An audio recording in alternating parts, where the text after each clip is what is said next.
Oh, it's not having a full sport.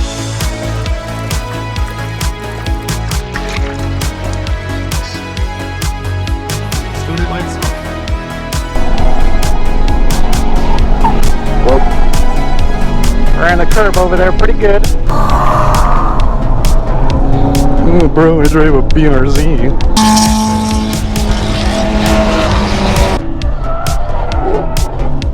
Alright. Well, we just pushed this thing to oversteer, but... Alright, we're going to start off here with some simple fluid changes. We're going to do the coolant, the oil, see how much of a manual transmission fluid, and then do a few other little maintenance items while we're in there. This is going to give us a good peace of mind as we're going to head to the track in this episode. Oh, it's not having a full sport.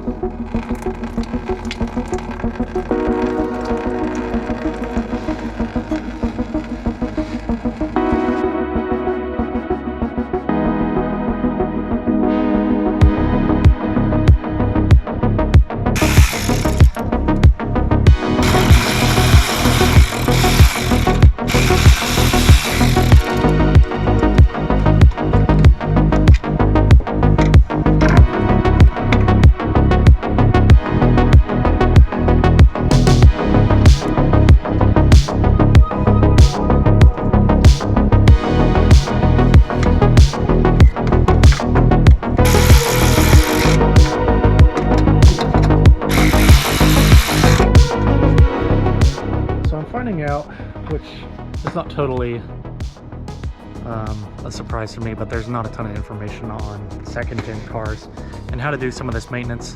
Luckily, there's some great resources like Derek Aquino's channel and some of the forums and such, but I couldn't find anything on the coolant drain and refill.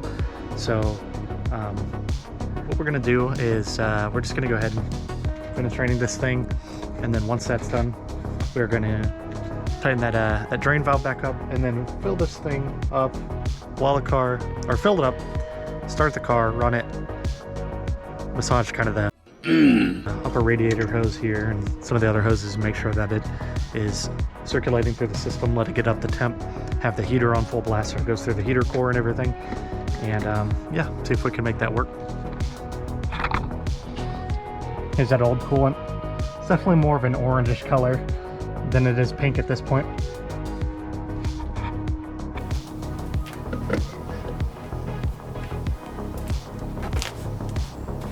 These bucket style funnels are really helpful for several reasons, so I'll leave the link to them on Amazon.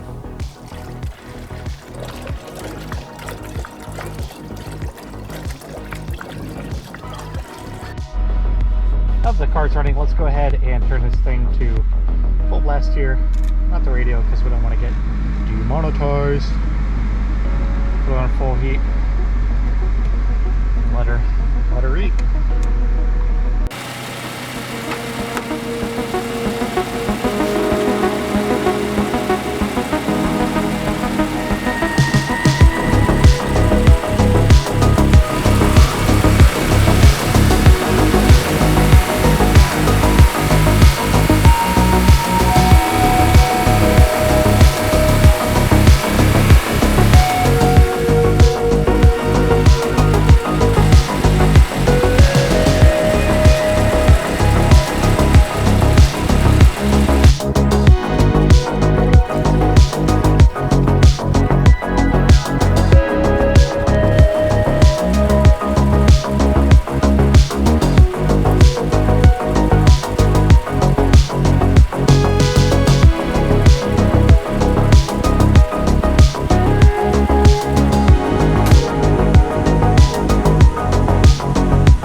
tell you what we're going to do here. We're going to go ahead and do an oil and filter change real quick. So we're going to let that get up to temperature. Nothing too hot, just enough that it flows better and we can drain more of that old oil, getting out some of those contaminants. And then we are going to go ahead and throw in this Valvoline. Now, I've chosen to do a 5W20 here instead of the 0W20 that I would normally run. 0W20 is a bit of an eco oil and it's super thin, which means that the engine is running a bit more efficiently because there's less friction involved because that oil is so thin. There's less pumping losses. So by going to something like this, it's going to be slightly less efficient, but the upside is that on track this is going to be a better oil because 0W20 is known to really thin out and not provide enough protection at cornering speeds and such. Under load, it could be a real problem. So we want to use something just a little bit thicker, make sure our bearings and all our vitals are protected. So that's the reason I'm using 5W20 this time around. Otherwise, normally 0W20.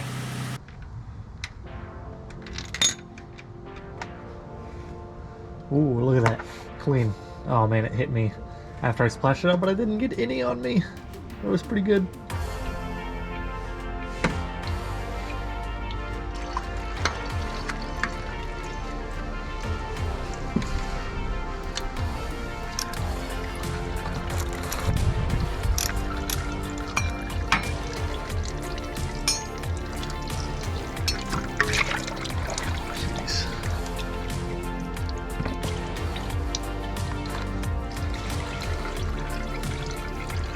Alright, let's throw a new copper washer on this guy.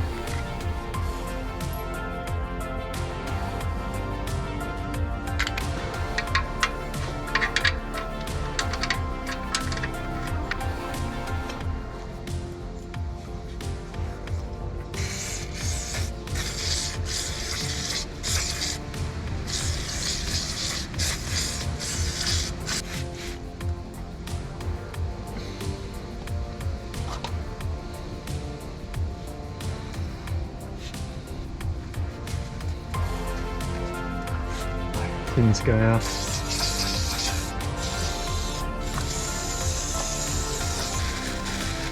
Filter looks really clean. I don't see any kind of debris or sediment or anything. Of course, I'm super religious about doing these oil changes like at 5,000 miles, and I always use full synthetic, which, as we know, can go quite a bit longer, but you know, it's a great peace of mind, and this motor is probably extremely clean.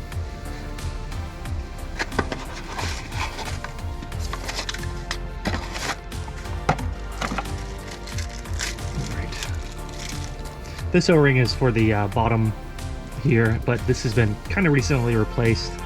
It's not necessarily something you have to replace every time, and to be honest, this cap just always gets stuck on, so it's just a real pain in the ass, so we're just going to leave it. It's fine. But we are going to replace this other one because it's easy to access. So just pry this old guy off of here. Throw it in the bin. In the bin! And then take that new one. Throw it on. Make sure it seats in that groove.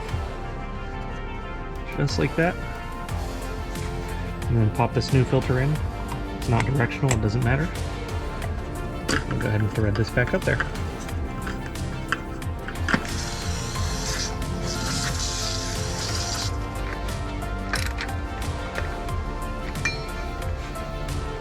So, get around that mark and then start checking your dips.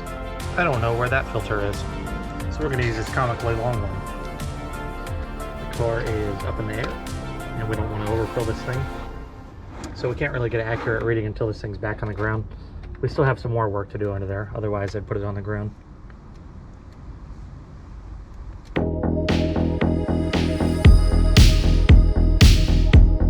We're just going to get it close, not to the top line, because I don't want to overfill this thing. Could be, you know, reading incorrectly, so we're just going to leave it a little bit below the line. Let's see what we're at here.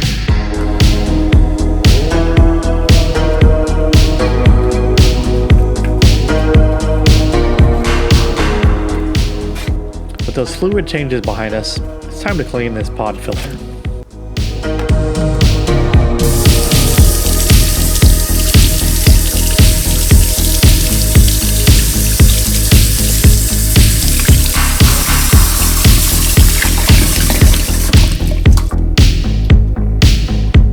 But that is really dirty.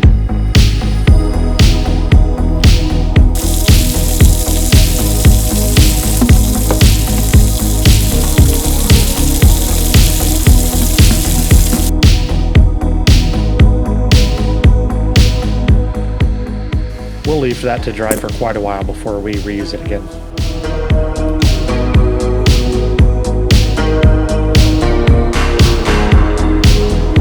we're doing somewhat of a restoration on this car, let's go ahead and replace the wipers while we're in there too. Every little thing counts.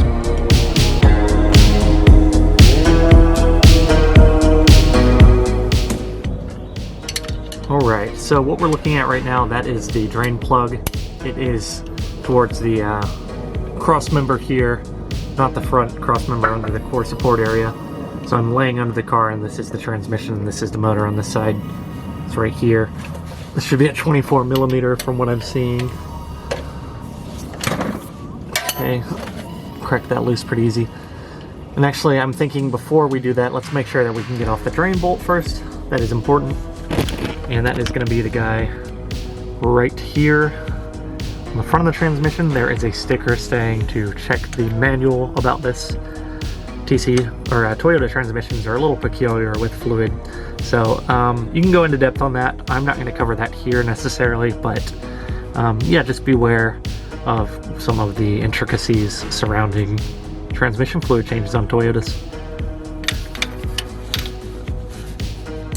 And that is a 24 mil as well. Alright, no problem. Came loose very easily on that. Let's switch back over here. Alright, we are expecting to drop about 2.5 quarts out of this thing.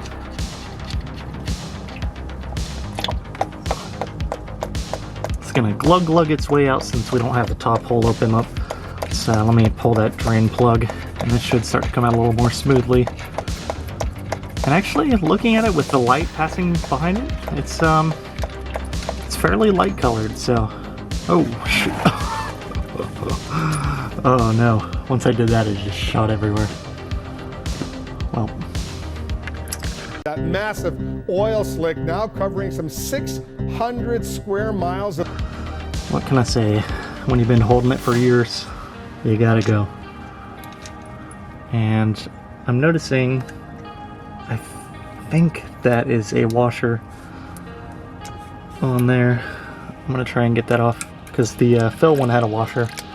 So I imagine the drain one does too, but I'm not positive. We're gonna wait until that drains to figure out. Okay, cool. That has stopped draining. Let's go ahead and replace that. Get this from an angle.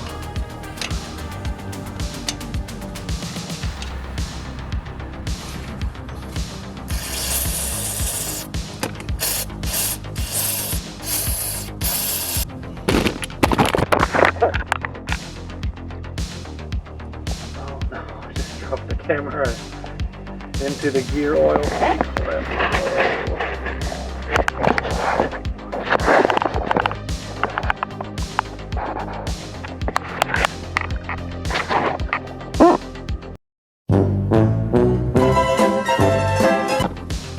Oh my god, well that was horrendous and terrifying.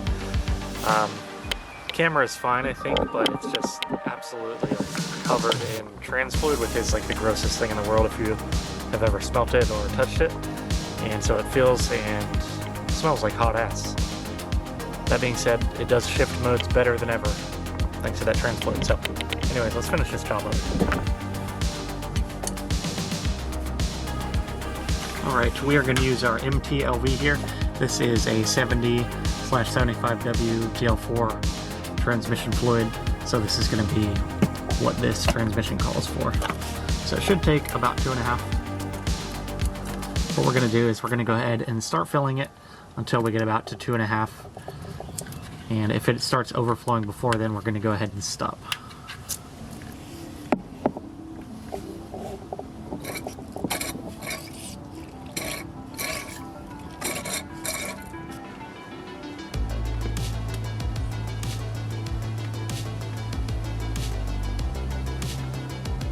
This way, we are not fighting gravity. Look, it's doing it by itself. Science, bitch. Yes, science!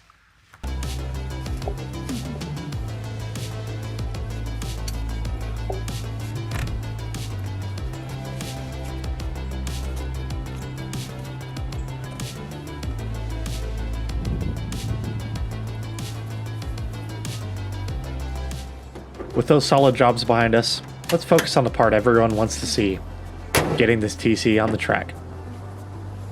I meant to film the process of packing everything up in the TC, because trust me, you can fit everything, but let's take a look at how good 5 wheels / tires fits in the car with plenty of room to spare. So just like that, with some movie magic, we're at the track. Crescent Motorsport Ranch in Fort Worth to be precise. This is a fun track with lots of safe runoff that allows you to feel the car out in a not too intimidating setting.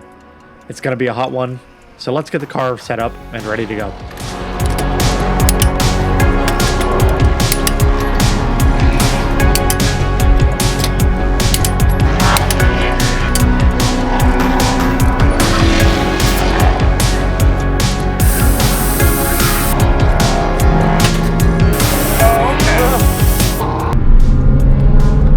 This should be interesting. I don't know. This is going to be such a different car than what I'm normally used to tracking.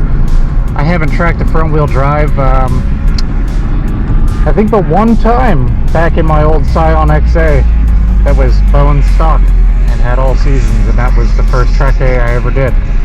So this is going to be interesting. You're good.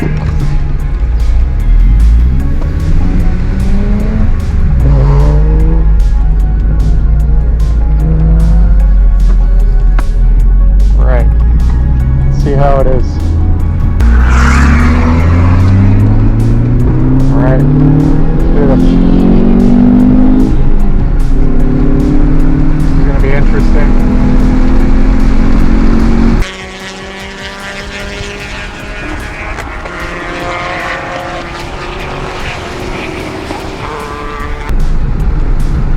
Oh wow. Oh man, it's got some serious grip. I got to turn traction control up too. Oh, this thing feels great. Feels awesome though, actually. I think brakes are going to be my weak point today. Probably. I mean, not that they're feeling bad already, but I just have a feeling. I can't remember this. Wow, this thing turns in amazingly though, actually.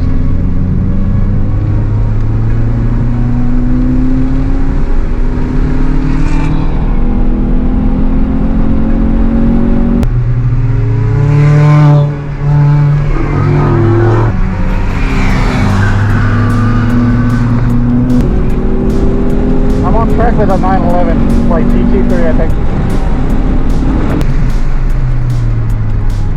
You know, pedal feel has been pretty consistent so far. I think it's starting to fade a little bit, but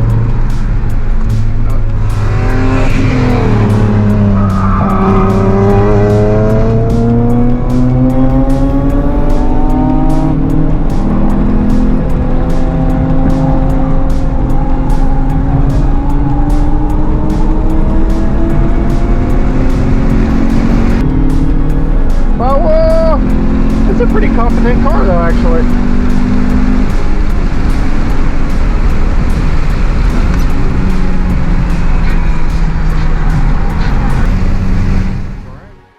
Okay guys, well we just got done with that first session there. Gotta say, I am actually thoroughly impressed with how this thing did on track in terms of handling and braking, and actually just kind of overall doing everything pretty well.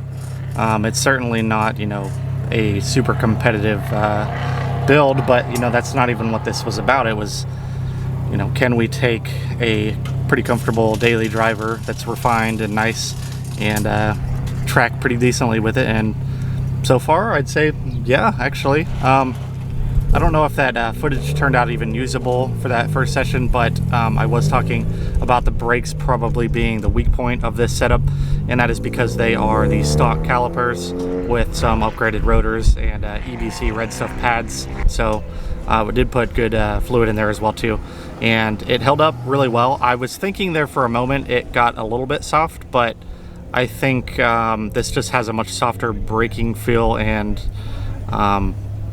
the braking just feels radically different than what it does in my Miata and my Z. I also checked the tire pressure and it was like damn near 40 psi at each corner, so I'm gonna try to dial that in. Also, the suspension is still set on full soft, so I'm gonna go ahead and change that to full hard, but we'll start with full hard and see if we need to adjust from there.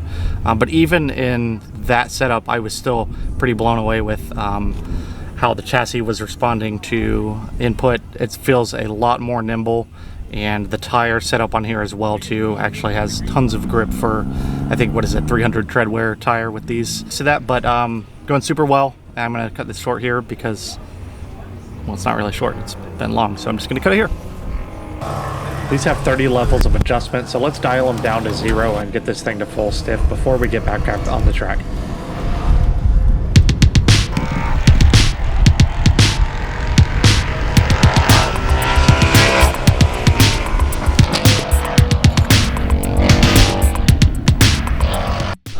Okay, gotta remember to turn the traction control off this time.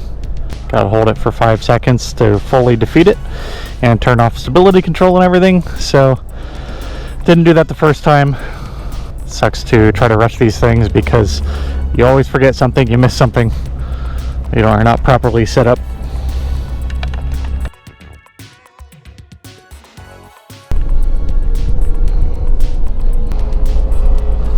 Send money for new gloves, please. Okay.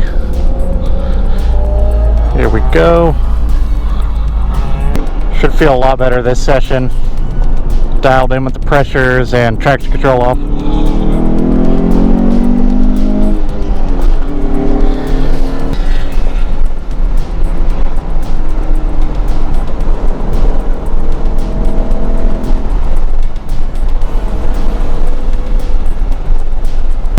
Gonna go ahead and just let these guys go by.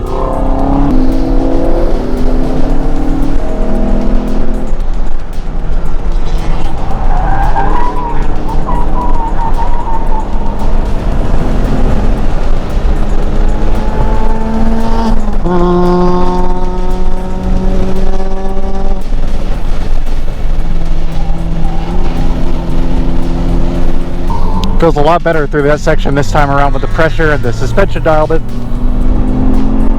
Alright, we're gonna let this guy go.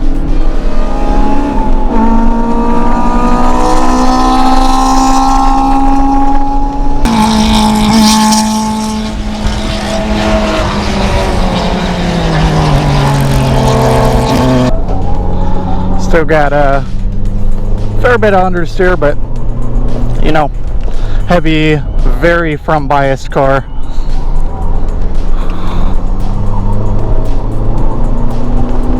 Gotta remember to stop shuffling my steering wheel like it's a playlist.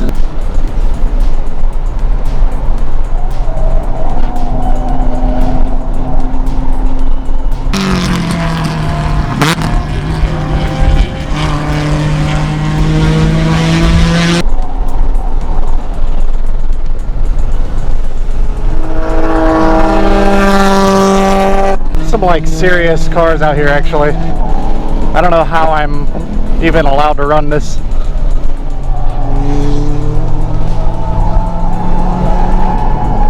I've got to run a very different line than what I'm used to, like in the Z and the Miata.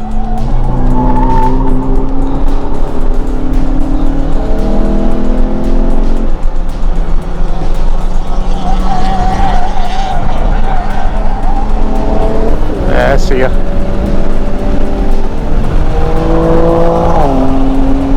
Go ahead and go. Go ahead and go.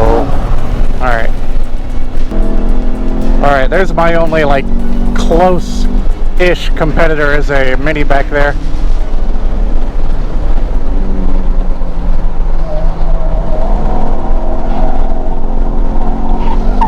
Whoop. Ran the curb over there pretty good. Wasn't planning on doing that today in this car.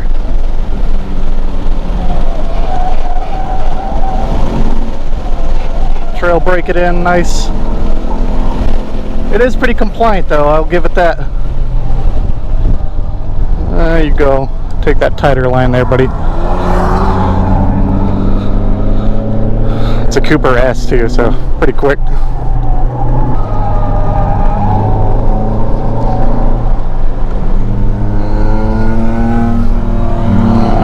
Oh shit. Okay. Alright. Yeah, I know. I'm off the line. Or on the line, I should say. Came in pretty aggressive though for someone that just got the point by. Even if I was in the apex, just try not to deviate from the line. Be predictable. Alright, yeah, go ahead. Okay, he's gonna take the next one. Gotta say, this thing, it's really behaving a lot better than I would think a real heavy front wheel drive car would be. Especially one that doesn't have like a ton of aftermarket support. One of the hardest things is that I'm just trying to hang on to the seat.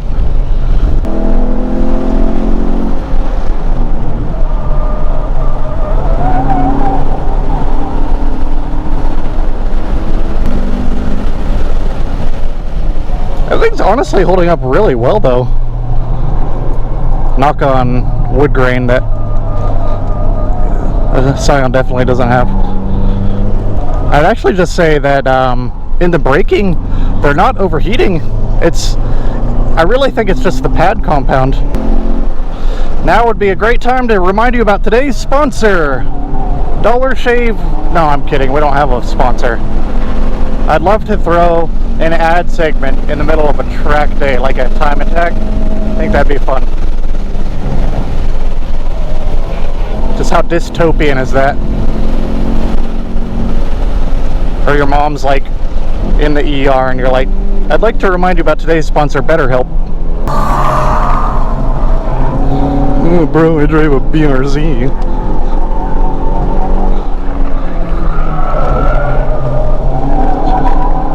This is God's chosen Scion. Not the FRS. This is a better car. This is the one they don't tell you about. Sink it into a nice rhythm here. These BCs feel great. Okay, I could actually lean on these brakes a little more than I'm thinking I can. Part of the problem is too just being thrown around in the car.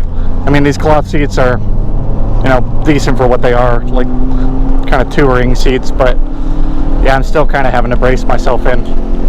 This is going honestly better than I thought it would. A lot better. I thought we'd get only a couple laps, but no, we could go the full session with these brakes. I'm impressed. Alright guys, so second session went extremely well. Was really happy with that. We definitely dialed in a lot more grip by adjusting the suspension and you know, changing the tire pressure. So that was really helpful. And I did time that session out too. So I ended up with about a 140 point something. I don't remember what it was. But the last time I was out here in the Z doing this course counterclockwise, I did a 128 in my fastest time in a time attack. So we are about 12 seconds off pace from that car. Of course, that thing is fully, I wouldn't say fully, but it's really pretty race prepped in terms of everything that's done to it. Whereas this is primarily a street focused build. I want to try to drop at least 2 seconds off. I think we can do that. I want to be within 10 seconds of the Z. I think that would be awesome. So we're going to try to hustle this thing in the next session, see if we can knock off about 2 seconds or more. Okay, forgot to mention this time as well too, I'm running this throttle tuner that you guys might have seen in an episode a long time ago. That thing works great when it works. Now it does cut out and it becomes intermittent a lot of times and leaves me in like a limp mode for throttle. So I'm hoping it doesn't act up today. It's very intermittent and I don't know what causes it, but I'm hoping that it doesn't do that, because it really does increase throttle sensitivity and makes it a lot easier to rev match and heel toe and everything. We can make that work, and we're going to start lap timer here.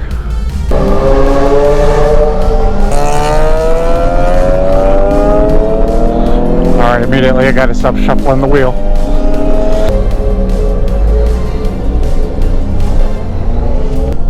Alright, here we go in the heat of the day.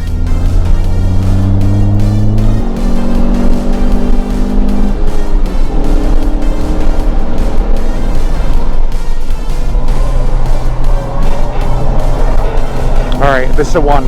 This is the one right here. Come on, let's go. This is 138. We're getting it.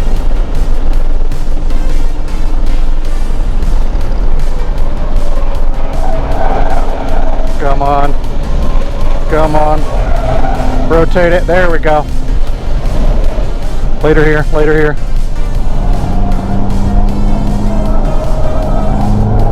There we go. Perfect.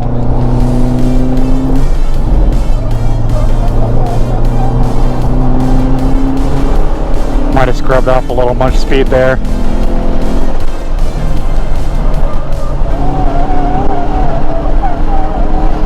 Get me in that camber so I can use the gravity for me. Let's go to fourth. Throw that weight forward a little bit.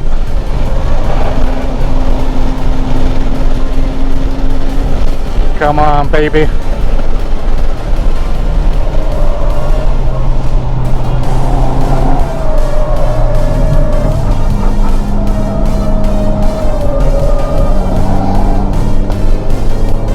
Come on.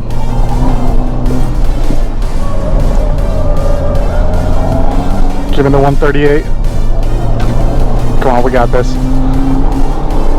It's like the first uninterrupted lap from anything that I've had.